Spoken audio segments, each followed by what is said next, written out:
Y años. Y años. Pero bueno, todo se habla. Buenas tardes a todos y bienvenidos a la presentación de este número 3 de Cuaderno de Estudio, la segunda época, que como saben todos ustedes y algunos han estado presentes, pues llevamos desde el miércoles presentando dos conferencias que han sido interesantísimas, que se recogen dentro de este número de Cuaderno de Estudios. Una fue la gripe española de 1910, o mal llamada para mi punto de vista, española de 1918, y el otro, pues, el Jardín López Villa, aquello que antiguamente llamamos el Alcotán, que nos dejaron en la duda si realmente el Alcotán es Alcotán solo o es Cernícalo también. José Antonio dice que no es lo mismo, pero bueno, como antiguamente le llamamos de una forma, pues seguimos llamando como sea. Bien, este número tiene en un total 9 artículos y es tan variado como ha sido siempre. Siempre tiene de todo, los varios estudios tiene de todo, tiene historia, tiene de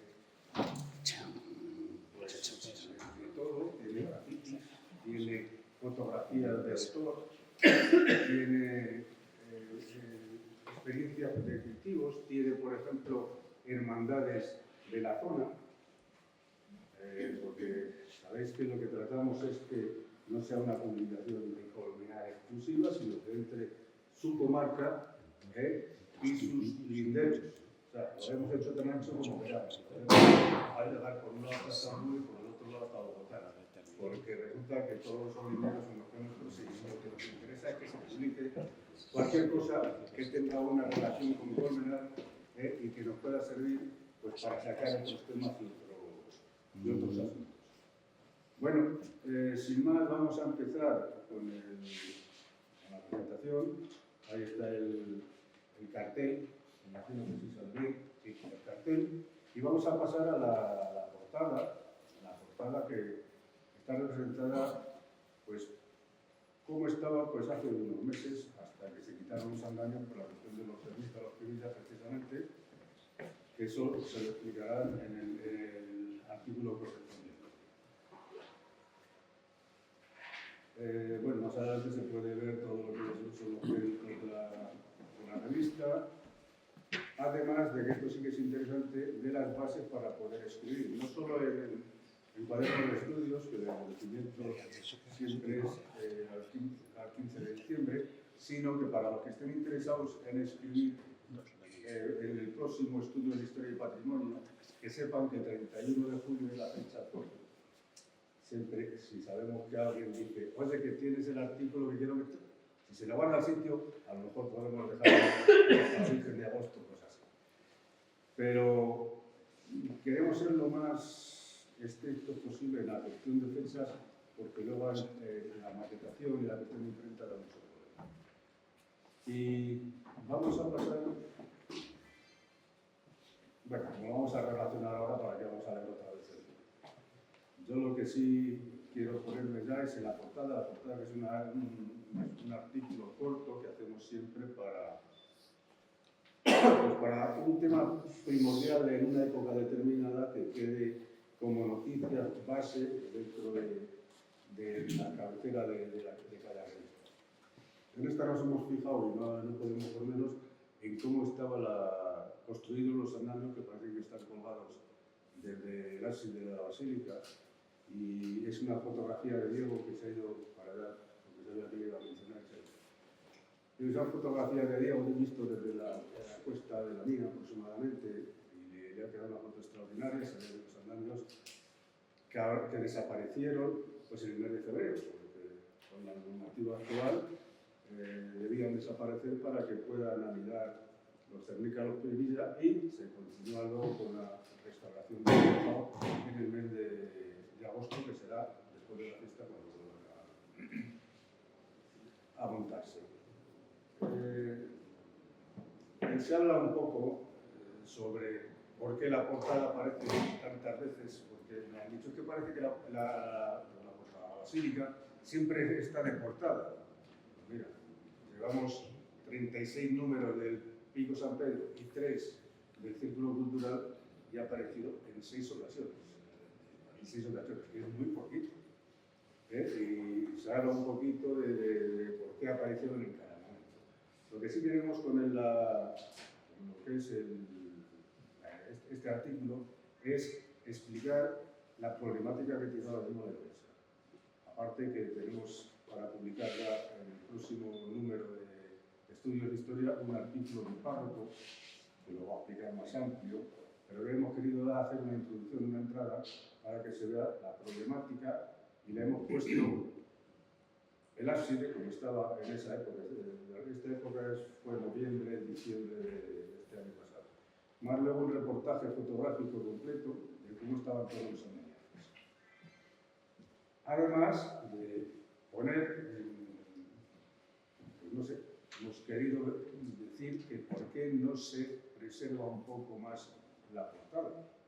La portada norte, o del atrio, como se llamaba hasta finales del 19, es una maravilla que por mucho que se arregle el tejado, va a seguir, y por mucho que le hayan puesto una especie de tejador en el borde del tejado, lo voy a marcar para que lo vean, aquí arriba, por mucho que le hayan puesto ese tejador, eso lo único que hace es gotear y perjudicar a una piedra, una agronomía que es muy frágil, que cría muchísimo hierba, y lo único que le hace es eso.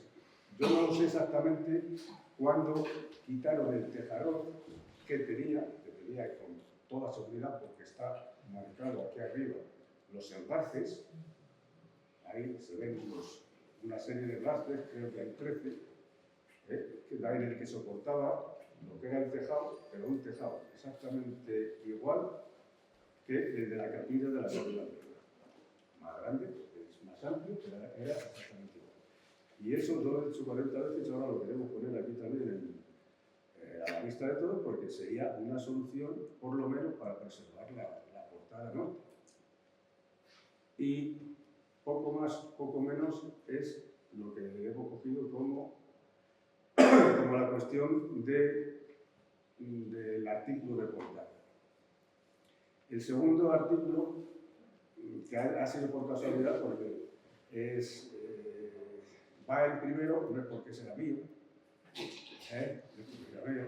ni mucho menos, pero este artículo ya estaba para publicarse en el número anterior. El número que pudo publicar lo quité porque había exceso de originales, y lo que hice fue quitarle para que quedase bien el artículo, el estudios anterior.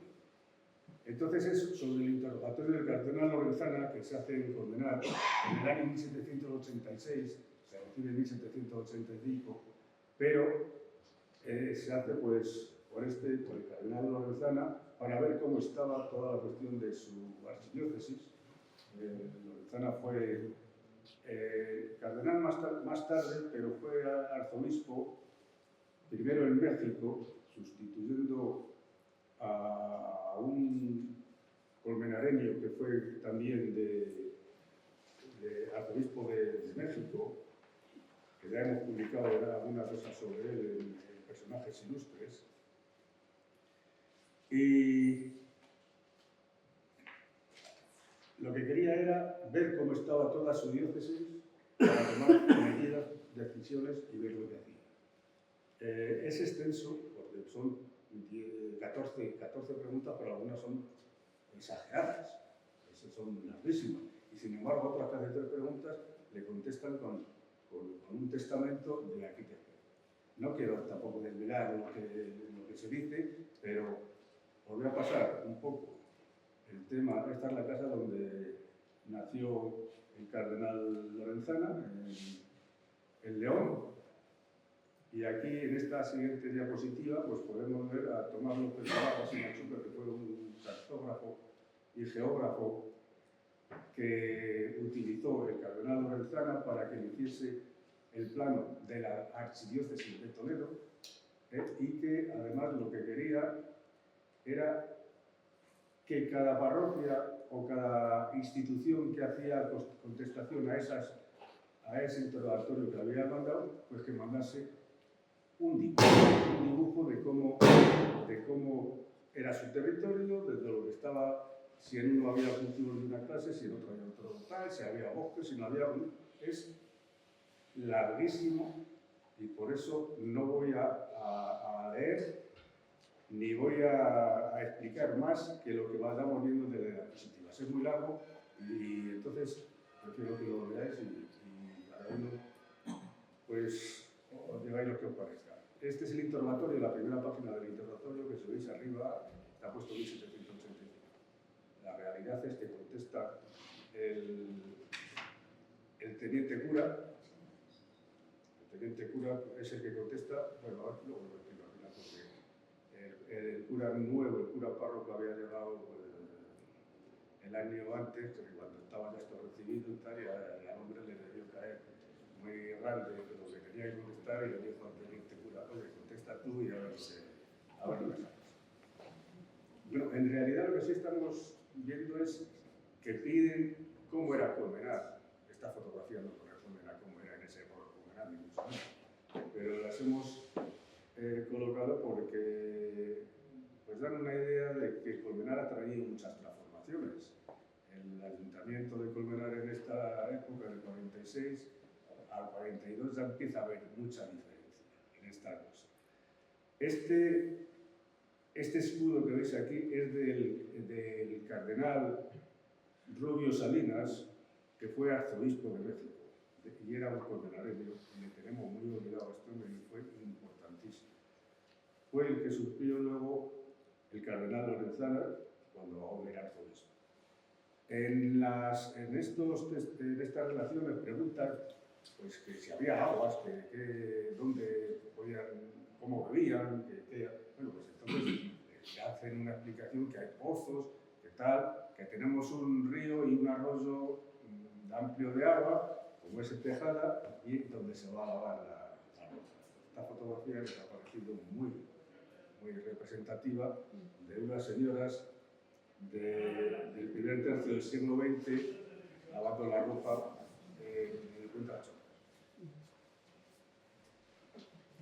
Pasamos un poco más adelante y también te preguntan, pues, ¿y cómo son las viviendas de Colmenar? Y le dicen, pues son de no muy buena calidad, quitando algunas, porque la mayoría de la gente, aquí no hay nobles, aquí no hay nobleza, hay ricos, pueden hacerse unas casas un poco mejor, pero la mayoría está. Dice, y aparte el terreno, pues tampoco permite hacer unas cosas muy vistosas.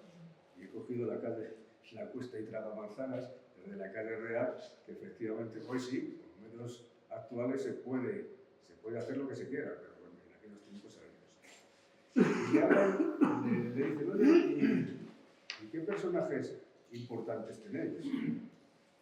El hombre, yo creo que no, el teniente cura debería estar hasta el gorro de tanta pregunta. Y dice, pues hay tres muy importantes. Don José Ortiz Cantero, que le conoceréis todos, es el párroco que hizo el atrio, en uno de los pilares, el primero que está pegado al bloque paralelo a la torre, ahí pone hecho en 1697 y eso es Ortiz Cantero.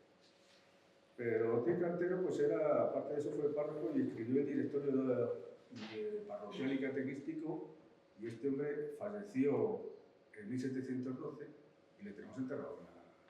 Le tenemos enterrado, si no lo levantaron en el año 1955, cuando aquello se levantó todo. Esperemos que no, porque está señalizado, estaba bien señalizado y todo eso.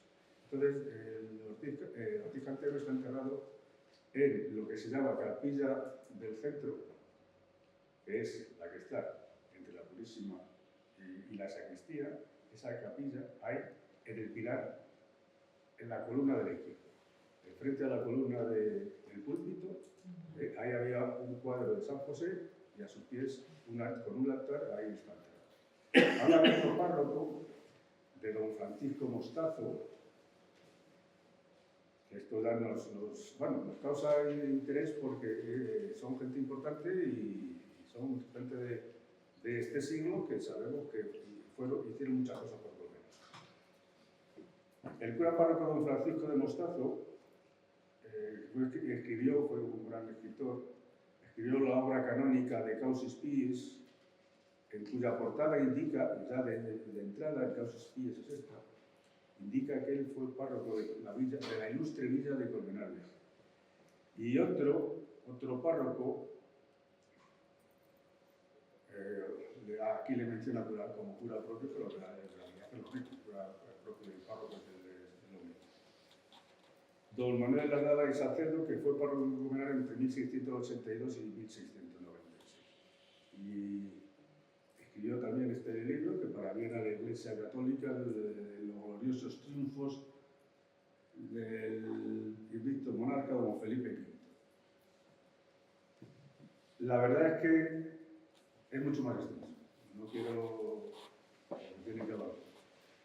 Pero el cura párroco que correspondía, es lo que os había dicho antes, hacer esta relación, contestar este documento, porque así se lo había pedido su carrera, era don Nicolás de Herrera, que fue párroco desde finales de 1785, y al hombre le llevó todo de golpetazo, le diría el teniente cura, oye, que te va aquí esto, ¿qué haces? Y entonces, al teniente cura era don Manuel Martín Rincón. Ese tenemos mucha constancia de él, porque además fue un teniente cura que estuvo muchísimo tiempo en Colmenar.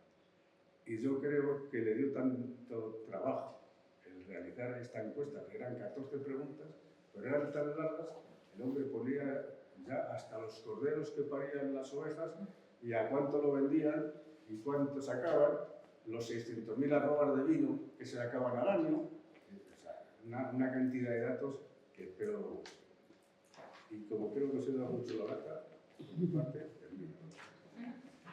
Bueno, pues el siguiente artículo es la conferencia que vimos ayer, que fue extraordinaria, que nos gustó, y corresponde a su autor, José Antonio Matesal García, pues decirnos algo desde el atril sobre el artículo.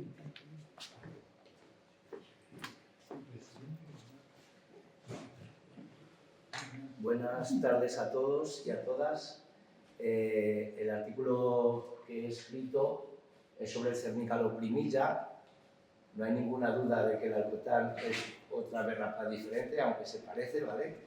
Pero sí, históricamente, las personas mayores de aquí lo han conocido como alcotanes. En este trabajo, pues hemos hecho una revisión histórica de los datos que hay de esta especie en Colmenar Viejo.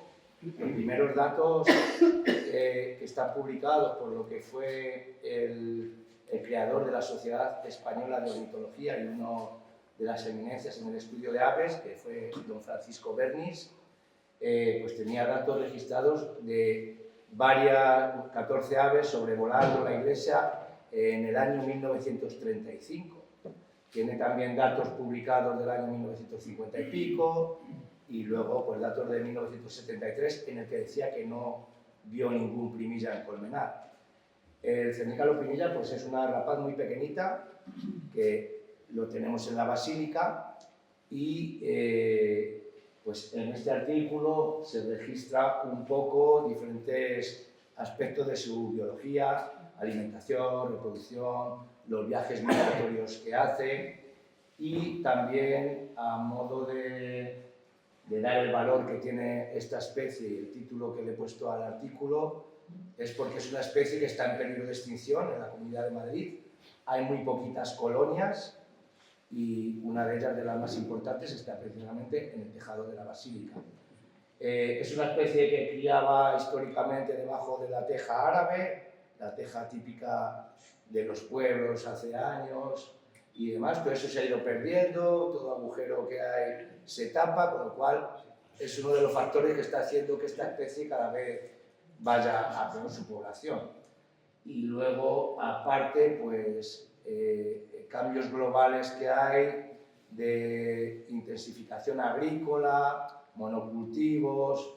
Esta es una especie que caza en el campo donde la hierbita está baja, entonces el abandono del campo hace que se matorralice no hay acceso a su alimento, los monocultivos de regadío pues están mucho tiempo, no hay acceso al alimento, no se respetan los barbechos que antes se respetaban, el descanso de las parcelas, pues eso ya no se respeta porque se busca máxima productividad, no encuentran alimento, se utilizan pesticidas, se envenenan y, por último, uno de los mayores problemas que tiene esta especie y que está pasando ya en Colmenar Viejo, pues es las políticas urbanísticas que lo que están haciendo es que se pierda el territorio en el que ellos se alimentan. Es muy importante el primilla también porque no solo es una especie que pues, que está en peligro, que hay poquitas y que está aquí. Esta especie está aquí porque ha habido históricamente un uso ganadero sostenible, ¿vale?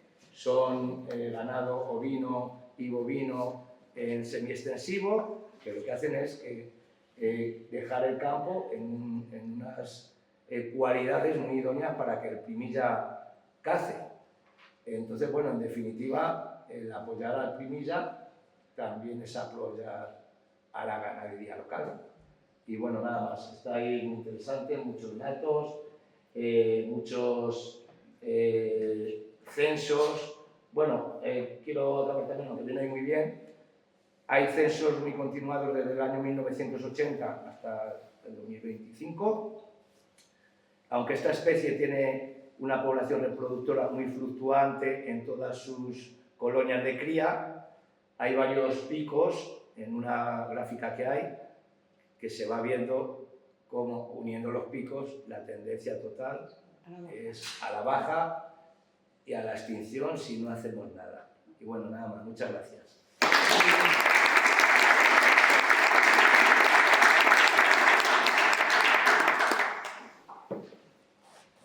Seguimos con el siguiente artículo, que es Experiencias de regeneración del bosque autóctono de Colmenar Viejo.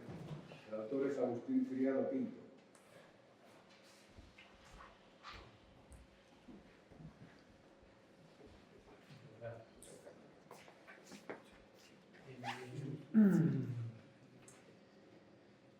Yo vengo a hablaros de bellotas, más o menos. Yo vengo a hablaros de bellotas, más o menos. Yo vengo a hablaros de bellotas. Esencialmente. Nosotros teníamos una necesidad. Yo pertenezco a NAPRI, pertenezco a ARBA, y teníamos una necesidad y era a la hora de plantearnos si tú quieres en tu finca, donde sea, conseguir tener árboles, ¿cómo lo puedes hacer, no? Y entonces ahí la manera en la que nosotros estamos acostumbrados es coger un árbol, lo plantas y lo vas regando y va saliendo, ¿no? Lo que pasa es que cuando uno habla, yo hablo con mi tía y me dice, pues las cosas salen mejor de simiente, ¿no? Cuando uno tiene un huerto, las cosas salen mejor de simiente, los árboles salen mejor de simiente, entonces hay una corriente dentro de ARBA y lo que se hace en lugar de plantar árboles es sembrar bellotas, ¿vale? Sembrar bellotas. ¿Y por qué bellotas en concreto? Pues porque la idea es buscar algún tipo de regeneración que en el término municipal de Colmenar beneficia a todo el mundo. O sea, yo puedo plantar pinos aquí, de hecho se plantan en algunos sitios pinos, yo puedo plantar muchas cosas, lo que pasa es que aquí hay vacas y aquí hay ovejas y hay árboles que vienen bien a todo el mundo y hay árboles que no vienen bien a todo el mundo. Te quiero decir a todas las personas, al campo le vienen bien todos los árboles, ¿no? Entonces, bueno, pues la idea era ver qué especies de árboles que dan bellota que pueden alimentar al ganado son compatibles con lo que hay en Colmenar. Entonces en Colmenar hay varias especies, hay 4, que son las que estáis ahí y las que veis ahí, que son la encina, la de arriba, que es hoja muy espinosa, la de la derecha, que es el alcornoque, que hay más. Estamos en una zona, el alcornoque entra hasta aquí por el sistema central, viene del Atlántico, viene de Portugal, ¿no? Y después tienes el roble menojo y el quejigo. Muchos al quejigo le llaman aquí roble. Y cogimos 3 zonas, si la veis allí hay 3 zonas. porque una zona es de roca metamórfica, que es la zona del Pico San Pedro, otra zona es la zona que hay aquí en Comená, que es el zócalo granítico, y la zona de abajo es más de arenisca. Allí donde la Renault, donde el cementerio, ahí hay una falla que separa lo que es la roca pura y lo que es la roca pulverizada, ¿no? Entonces, la parte de Tres Cantos, donde aquí había campos de cultivo, donde había viña y todo eso, era la parte de abajo. La parte de arriba tiene muchas hectáreas, son 8 hectáreas, y las otras 2 son de 2 hectáreas. Entonces, nosotros lo que nos dedicamos es a sembrar pelotas y a ver qué pasaba. Y ver si las teníamos que proteger, si no las teníamos que proteger, cuándo se las comían los jabalíes, los conejos y las urracas, cómo podíamos disminuir la depredación y cuántas sobrevivían. La idea es sin regar. O sea, la idea es decir, vamos a ver, yo por lo menos me voy haciendo mayor y a mí me cuesta ir a coger un bidón y agacharme, ir en verano y estas cosas, ¿no? Pues entonces es decir, vamos a ver, ¿se regeneran aquí las cosas de forma natural o no? Las encinas aquí crecen, ¿y cuánto crecen? ¿Cuánto crecen las encinas cuando coges? ¿Cuánto crecen los melojos? Porque melojos aquí, la zona óptima es la zona que hay en el Pico San Pedro, que es donde hay un suelo que es más apto para el melojo, ¿no? Hay alguno en la zona de... Hay un pequeño melojar en la zona del Pecado Mortal, un poquito más arriba, ¿no? Del Cerro Longo, del Arroyo de la Mata. Quejigos los hay en muchos arroyos, en la zona norte y en la zona sur. Y Alcornoques es una cosa muy peculiar porque si tú ves la sierra tiene unos montes que están fuera de la sierra, ¿vale? Y el Pico San Pedro está dentro de esos montes, ¿vale? Tú tienes la Sierra de Hoyo, tienes la Sierra de Cabrera, el Ceniciento, y todas esas sierras tienen alcornoque. Lo está pasando muy mal el alcornoque porque ya le cuesta mucho regenerarse.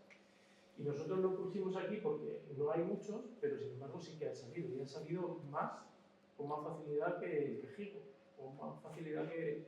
Entonces, bueno, ahí están las tasas de supervivencia que tiene la encina. Si la veis allí, es la que tiene más. ¿Lo veis? Hay que poner un 2%.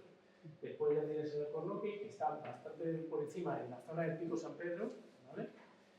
Y después está el región del melojo. Hay datos, claro, decíamos, ¿y esto en realidad merece la pena regar o no regar un arbolito? Estuve mirando cuál es la estadística de las lluvias en los últimos 50 años y más o menos en estos 5 años que ha durado el experimento, pues se ha dado un nivel de lluvia normal, lo que llueve aquí, unos 500... no me acuerdo si son 532 o por ahí. Hace calor en verano, o sea, en estos momentos ha habido cosas más o menos normales, ¿no? Entonces, lo que sí, los que sois un poco de campo, sabéis que las encinas crecen muy despacio. Nos ha levantado esto, quiero decir, de media. No han levantado más de esto.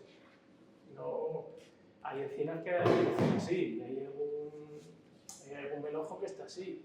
Pero bueno, es una forma de meter regeneración muy parecida a la que hacen las urracas. Hace nada no se sabía, pero las urracas, los carboneros, bueno, no me voy a meter en especies de pájaros, pero hay varias que, o sea, vosotros cuando vais por vuestra finca, que tenéis finca, pero vais por el campo, ves que tú aquí tienes la linde, tienes aquí unas encinas y un poquito más para allá, 50 metros o 100 metros, de repente ves un chaparrito así. Y ese chaparrito de ahí, ¿cómo ha llegado? Pues ha llegado porque alguien lo ha puesto ahí. Y lo ha puesto ahí un pajarito. Normalmente los pájaros esconden las bellotas y algunas de esas brotan. Entonces son una manera de dispersar. Y bueno, pues igual que lo hacen los pajaritos, nosotros lo podemos hacer. Queríamos saber cuánto. Entonces ahí te recoges. Si vas con una bolsa y metes 200 bellotas con una azada, hay varias técnicas, ¿vale? Hay técnicas de plantar con azada, plantar con plantador, echar ceniza. Hemos hecho experimentos para ver si se lo comían, no se lo comían, cuándo los jabalíes lo depredaban, cuándo no. Si yo tengo una finca que tiene muchísima presión de ganado, me compensa poner protectores, no poner protectores.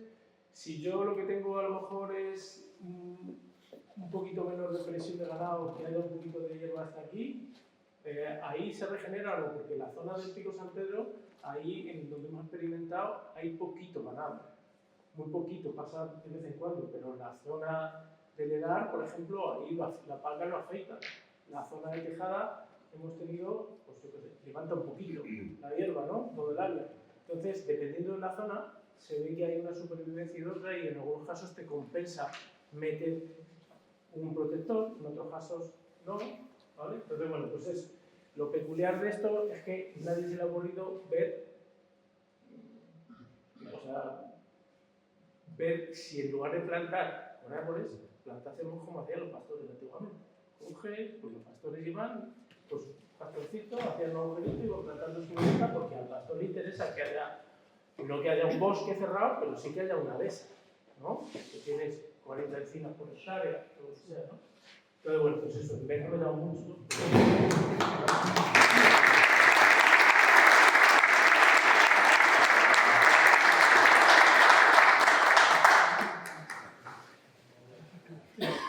Bueno, vamos a ver. A continuación es también un artículo de una persona que escribe por primera vez en 40 estudios. Bueno, tú también escribías por primera vez, pero Pablo Colmenarejo, todos le conocéis, es la primera vez que realmente se pone a escribir sobre un tema de Colmenar. Un tema de Colmenar y un tema de Colmenar porque se conoce a la perfección, claro. Ha escrito sobre la dehesa. Ha sido concejal del ayuntamiento, ha llevado la dehesa y cuando terminó la dejó como solo de oro. Entonces, un día se puso a hablar conmigo y dice, ¿sabes que tengo terminado el cuaderno? Y digo, ¿el cuaderno? ¿Cuándo vas? ¿En el colegio? Dice, no, en la dehesa. ¿Me quiero? Sí. Le voy a enseñar. Vale.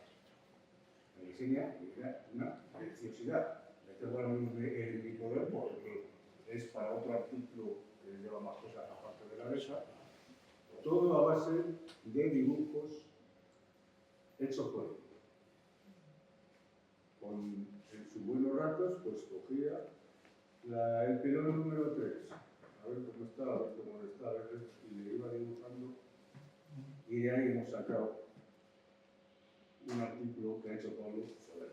Os voy a pasar para que vayamos viendo, pues, sobre qué trata realmente. Bueno, Pablo está aquí en la fuente del camino de Navavieja, si no me equivoco. Y a la derecha pues está la placa colocada en su honor en el mirador del depósito número 1 de la dehesa. Tenemos un plano de los caminos existentes también en la dehesa, también es para que se haga uno una idea de cómo está esto organizado. Y aquí en este otro mapa se marcan los arroyos que cruzan la dehesa, que también es tema del artículo. Pablo me ha pedido que hable por él porque no quiere salir a hablar. Me hubiera gustado, he tratado hasta lo indecible de que saliera a hablar, pero yo respeto lo que dice. Bueno, aquí está marcado en esta fotografía, pues no sé si os acordáis, algunos os acordaréis de aquella fuente que había donde se suministraba el agua a la ermita de los Reyes. Es aproximadamente porque esto está cambiando la carretera. Entonces, luego tenemos aquí abajo el depósito número 1 y el esquema que hace Pablo. Es sencillamente genial. Es con 4 trazos, nos marca cuando viene agua de pozo, pues si viene de la red que se montó, de la red general que se montó, y te va dando ya las pautas de que ahí tienes agua todo el año, o lo tienes estacional, o cómo es. Aquí tienes, por ejemplo, el pilón número 1, una vaca, una fotografía que se hizo, esta es una publicación del ayuntamiento, de una vaca que viene del pilón número 2, que es el esquema este, que habla de la toma de agua potable, manantial, los metros que hay de un punto a otro, y este es el denominado, si no me equivoco, no me equivoco porque lo pone aquí, el pilón de puente. Así va relacionando Pablo los 26 pilones que tiene la ESA, dentro, 26. Parece poco, pero ojo, primero para hacerlos, después para mantenerlos y después que estén llegando a nuestros días con esa perfección para que la ganado pueda beber y para que es tener distribución de agua por todo el territorio de la ESA, que tiene muchísimas hectáreas. Pues seguimos con sus planos. Estos son fotografías de cómo están en su cuaderno de bitácora. Es el cuaderno que llevaba colgadito con su bolígrafo.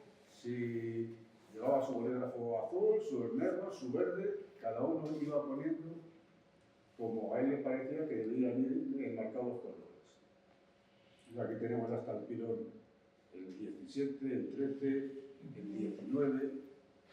Están todos relacionados, están colocados dependiendo lo que él va relacionando en el texto. Nos habla también, por ejemplo, de la casa del guarda, que también tiene su agua y tiene su condición. Y tenemos el paso de Tejada, el original, que es este, y el que se hizo con posterioridad, que es el de madera. El de madera es espectacular, pero son las piedras pasaderas reales de la rueda de Tejada. Esto también entra dentro de este artículo, son las canteras de barrios de los Alamillos, que durante muchísimos años se sacaba para hacer tejas y para hacer cosas en la tejera de Colmenar. Hace muchísimo tiempo. Hoy no, porque esto está súper protegido y no se puede saber. Pero si lo ves, aquí está la cantera. En grandes rasgos, ese es el artículo. Es mucho más largo, está mucho más explicado. Y yo creo que este artículo debe leerle y darle un aplauso a Pablo, porque de verdad se le ocurrió y nos lo ha dejado para que lo podamos publicar. Pablo, muchas gracias.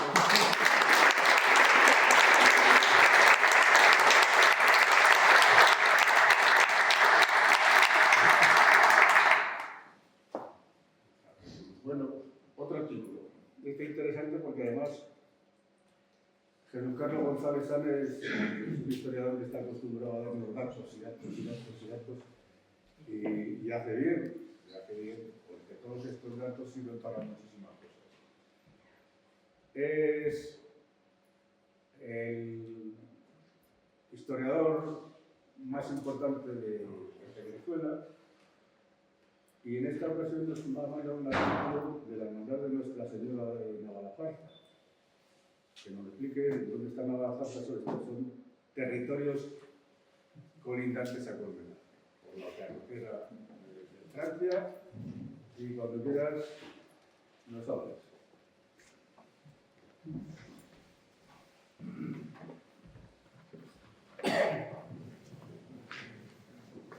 Bueno, buenas tardes.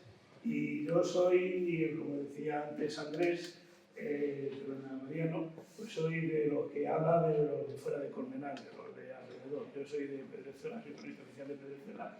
Y en este caso, el artículo no es de Pedrezuela, también es, pero es sobre todo de San Agustín.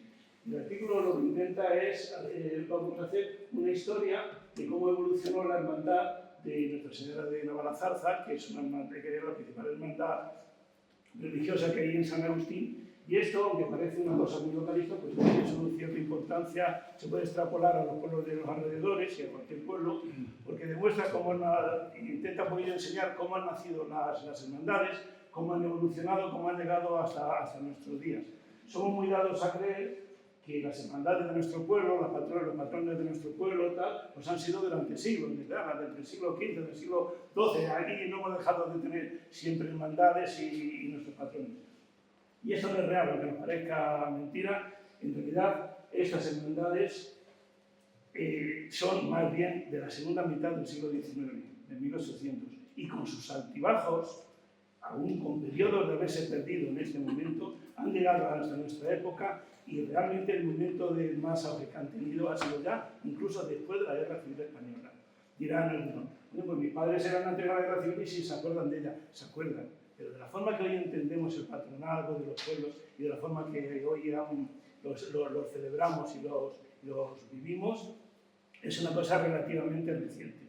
Entonces, yo con este trabajo lo que he pretendido han sido dos cosas principales. Una, deshacer algunos mitos que se habían forjado alrededor, algunos mitos, tradiciones populares que terminan por ser confusiones y crear ideas erróneas de cómo se han forjado los patronazgos estos, de cómo se ha forjado la hermandad y de este caso de Navarazarza y cómo nació el culto a la Virgen de Navarazarza y la ermita de Navarazarza. Y entonces yo lo que hago es, basándome en datos, como bien dice Mariano, muy pesado, pero yo sé que mis cosas son difíciles de leer, pero lo que procuro es dejar información documentada y que sirva para hoy, para mañana y para dentro de 100 años. Ahí está escrita y está documentada y no es lo que yo pienso, sino lo que dicen los datos. Entonces lo que intento es pues, deshacer un poquito de esos errores y contar con los datos que hay escritos, con los datos que existen, con los documentos que hay existentes del siglo XVI, pues tener la documentación que hace referencia a ello. Y entonces, en San Agustín hay un hecho muy interesante y muy curioso, y es que han querido identificar la Virgen de Navarazarza con otra ermita antigua que tenían, que era la Virgen de Nuestra Señora de los Álamos, que parece que no sabían dónde estaba, y curiosamente fue una ermita que duró hasta el siglo XIX. Pero es que lo más curioso es que esta ermita que ahora mismo no sabemos dónde estaba, sí sabemos prácticamente el sitio, pero no hemos encontrado realmente la base. Es una ermita del siglo XIII. Y yo lo que comento algunas veces, que tengamos en nuestro pueblo una ermita románica en el tiempo, a lo mejor no tenía las características arquitectónicas románicas, pero románica en el tiempo, y que la hayamos perdido y la hayamos identificado con otra que no corresponde, es un error grande. Entonces lo que he pretendido es que se sepa realmente que ha habido dos ermitas, que ha habido éxito. Y después, pues en el archivo histórico de Toledo encontré precisamente las ordenanzas de la primera hermandad de Nuestra Señora de Navarazarza, datada en 1617.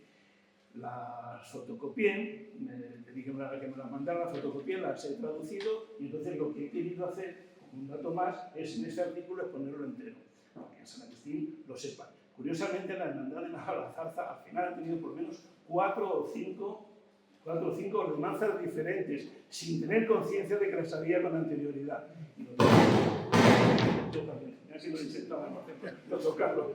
Pues lo que he pretendido es eso, dárselo a conocer y que la gente por lo menos que conozca la realidad de su historia con datos reales y verídicos.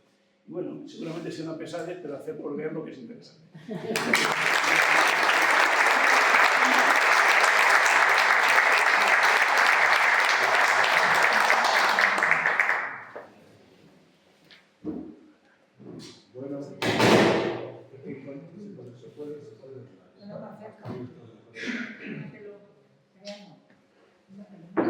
Pues si no sirve, así que falta que sea que hay que apagarle para hay que se apaga. Bueno, vamos a informar con la que todo lo hemos cogido este año lo creo. El artículo siguiente, que también fue objeto de conferencia el miércoles, de José Miguel Hernández Sousa, y se titula La gripe de 1918 en Colmenares, impacto social y demográfico. José Miguel, cuando quieras.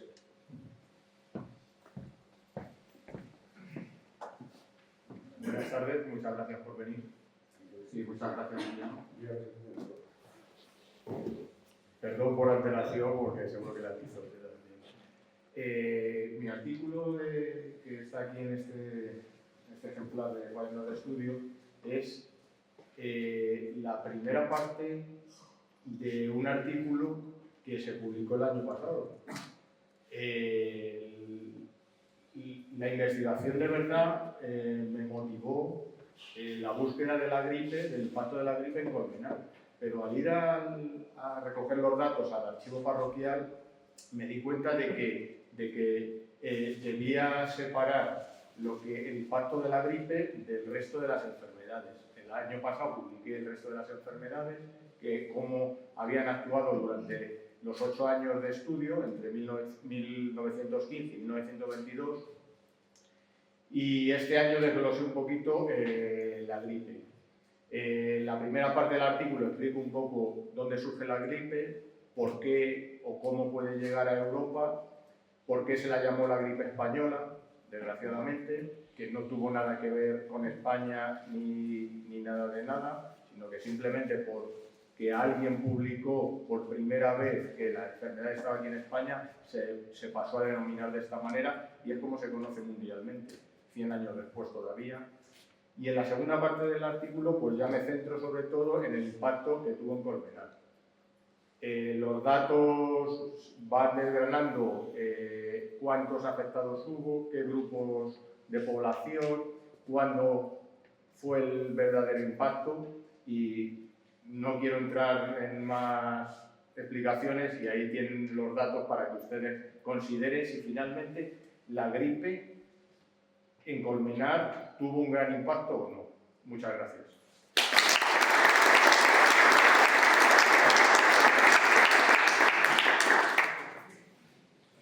Vamos a ver, nos estamos acostumbrando a un arte importante, de valor, y además hay que ponerle en valor todo lo que podamos.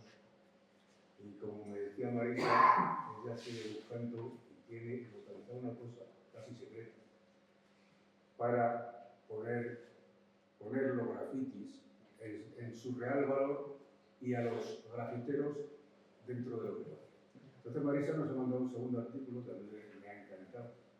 Ella cuando lo ha visto también le ha gustado, porque ha visto la fotografía de Casa Mayor, pues están soberbias. Cuando quiera Marisa, pues hablan de los orígenes de los grafitis.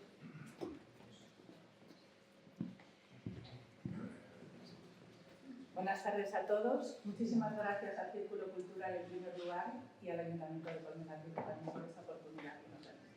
Bueno, este segundo artículo parte del primero que escribí. Me estaba documentando en este primer artículo. Yo lo que intentaba era hacer un poquito de historia de lo que es el graffiti. Voy a diferenciar entre graffiti y arte urbano, de graffiti en Colmenar, y de los ejemplos que tenemos de graffiti, tanto de graffiti como de arte urbano en Colmenar Viejo. Pues bien, andaba yo documentándome para este primer artículo cuando di con una, a ver si lo encuentro, con una crónica, con un artículo, mejor dicho, publicado en El País por Laureano Campano, que es todos le conocéis, el cronista de Colmenar Viejo, que me llamó soberanamente la atención. Os voy a leer un poquito del artículo, es muy cortito. Decía Laureano Campano, en su artículo publicado el 28 de octubre de 1996. Los ritmos de hip hop, una variante del rap, y los aerosoles que pulverizan sus colores componen la mezcla que hace explotar el sentimiento artístico que miles de jóvenes llevan en su interior. Los colores del arco iris se podían ver el sábado reflejados en una pared de 50 metros cuadrados de Colmenar Viejo, 28.000 habitantes, que formaba parte de la contribución que el grupo local de pintores grafitos Doble Cero hizo contra el racismo y la falta de respeto entre las personas. Malcolm X, Bob Marley y la cara de una mujer con un niño, numerosas líneas que componían la firma del artista y hasta un monstruo cómico formaban parte de las ideas que estos jóvenes de entre 14 y 20 años expresaban por la tolerancia y la convivencia. Cuando yo leo esto, y me llamó mucho la atención esto que dice de las numerosas líneas, de los monstruos cómicos, de la cara de la mujer con el niño, yo dije, yo tengo que conseguir, como sea, rescatar este mural que se pintó en 1996. Tarea ardua, porque ya no queda nada, o sea, quedaba una pared en blanco, no quedaba absolutamente nada, no sabía por dónde tirar. Investigando, yo iba buscando un mural de graffiti, pero lo que me encontré fue una historia humana increíble. Esta historia humana, protagonizada por la Casa de la Juventud, como no podía ser de otra manera, es la historia de cómo alguien supo ver en estos jóvenes un valor y cómo estos jóvenes, gracias a la confianza que en esos momentos les proporciona la Casa de la Juventud, son capaces de llevar un proyecto, de hacerlo suyo y de adquirir una responsabilidad que hasta entonces la gente no les daba. Os recuerdo que estos chicos eran delincuentes, eran vistos como delincuentes por todo el mundo de Colmenar.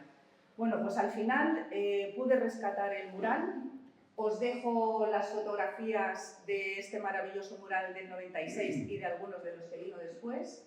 Y bueno, muchas gracias a la Casa de la Juventud por estar siempre ahí.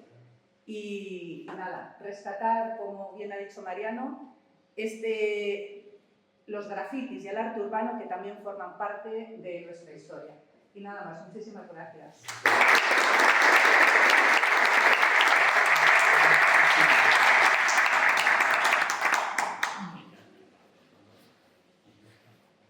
Bueno, desde que comenzamos en esta segunda época a editar cuadernos de estudios, desde el tercer número, pues se pensó que era muy interesante hacer una promoción de los fotógrafos colmenareños.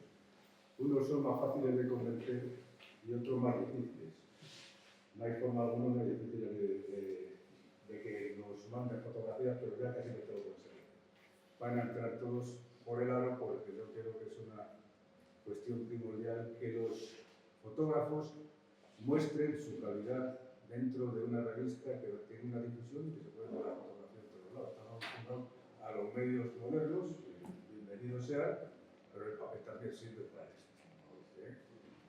Entonces, ya llevamos a Diego, llevamos a Antonio, y este año pues, va a ser Desiré Moreno, minero naval, quien nos ha mandado unas fotografías con un vestido propio, interesante, que a veces volvía locos a los maquetistas, porque una fotografía con un color determinado es muy difícil de conseguir, lo consigue el artista, pero el que tiene que hacer la maqueta se vuelve raro. Y la verdad que ha salido, para mi punto de vista, un reportaje extraordinario. Así que Desiré Minero Naval nos presenta un artículo fotográfico sobre Colmenar en silencio de respirar. Desi, cuando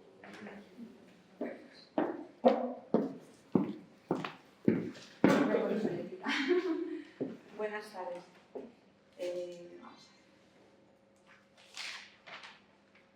Para mí es un verdadero honor estar hoy aquí, formando parte de este proyecto tan especial dedicado a Colmenar Viejo. Quiero dar las gracias de corazón a Mariano y a Andrés por haber contado conmigo para colaborar a través de la fotografía. Fotografiar Colmenar no ha sido solo captar imágenes, ha sido detener el tiempo en pequeños instantes, descubrir la belleza en lo cotidiano y emocionarme con cada rincón. Y especialmente ver esas imágenes formando parte de este libro o cuaderno, integradas en un trabajo tan cuidado y con tanto significado, es profundamente emocionante. A través del objetivo he sentido que Colmenar es mucho más que un lugar, es memoria, es vida, es identidad, y poder aportar, aunque sea una pequeña parte a este proyecto y en este libro, ha sido un privilegio que guardaré siempre. Gracias por la sensibilidad y por hacerme parte de algo tan bonito. Y gracias también a todos los que estáis aquí presentes, porque sois quienes dais sentido a todo esto. Muchísimas gracias.